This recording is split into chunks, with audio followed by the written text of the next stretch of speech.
महाराजा दम घोष की महाराजा दम घोष की महाराजा दम घोष की महाराजा कीरतसिंह देव की महाराजा कीरतसिंह देव की महाराजा कीरतसिंह देव की। सर्वप्रथम हमारे चंदवंशीय क्षत्रिय घोषी घोष समाज के हमारे मुख्य अतिथि माननीय श्री सुरेंद्र सिंह जी बिलुआ वाले, माननीय हमारे परम सम्मानीय रामचरण वकील साहब जी ठाकुर साहब सासा वाले, परम सम्मानीय हमारे राजेंद्र सिंह जी सागर वाले, इनका मैं हृदय से स्वागत और वंदन करता हूँ। आज जो हमारी समाज का अस्तित्व है और आज जो हमारी समाज शिखर पर अपनी ध्वजा लहरा रही है जय घोष संगठन के माध्यम से, उसका मूल कारण ये है कि अपनी समाज को जागरूक करना, और समाज जब तक जागरूक नहीं होगी जब तक अपन किसी भी शिखर या किसी भी मंजिल तक नहीं पहुंच सकती। उसको जगाने के लिए या तो समाज में संगठन हो या समाज शिक्षित हो। शिक्षित तो समाज है नहीं है, अपन समाज को केवल जागरूक कर सकते हैं, वो भी किस आधार पर, एक समाज का संगठन बनाकर या समाज में परिचय देकर या एक दूसरे से सहयोग करना। समाज का विकास जब ही संभव होता है जब समाज या तो शिक्षित हो या संगठित हो। समाज में अगर संगठित होगी तो हम अपना विधायक, सांसद और सरपंच बना सकते हैं, और संगठन नहीं है, शिक्षित हैं तो अपन IPS, MBBS, IPS अधिकारी ये बना सकते हैं। तो हमारा कहने का मतलब ये है भाई साहब कि समाज में दो चीज़ों पर मूल रूप से हमें विचार रखना चाहिए।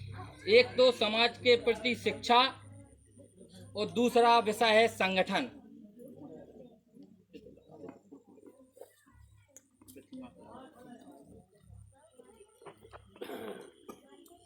जब तक समाज में कोई प्रवक्ता नहीं होगा, जब तक समाज में कोई लेखक नहीं होगा, जब तक समाज में कोई समाज को जगाने वाला नहीं होगा, जब तक समाज का विकास नहीं होगा।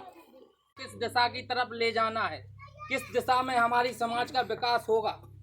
समाज को अगर शिक्षा के रूप में ले जाना है तो अपनी जो रूढ़िवादी सभ्यताएं हैं उनको खत्म करना पड़ेगा। आज समाज में कोई गरीब है, अब उसके यहाँ कोई दुख हो गया, अपन जबरदस्ती थोप रहे कि तुम तेरा ही करो।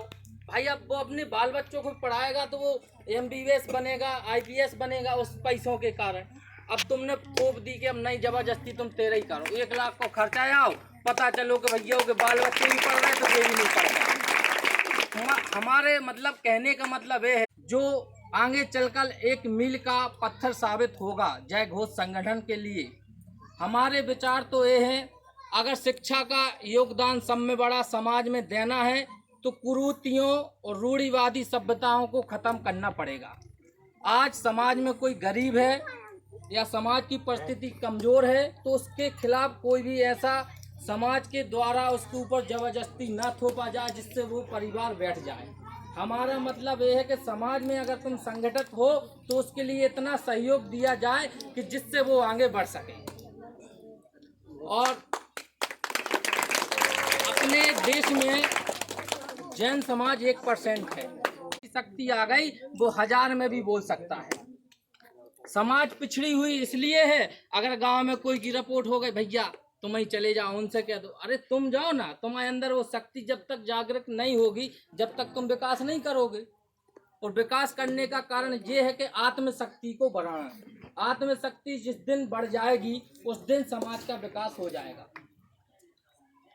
इसी विचारों के साथ आज हम और कार्यक्रम को आगे बढ़ाते हुए हमारे वरिष्ठ जन हैं अतिथि, उनसे मैं आग्रह करता हूं हमारे परम सम्मानीय माननीय सुरेंद्र सिंह जी आए और समाज के प्रति अपने शब्द रखें।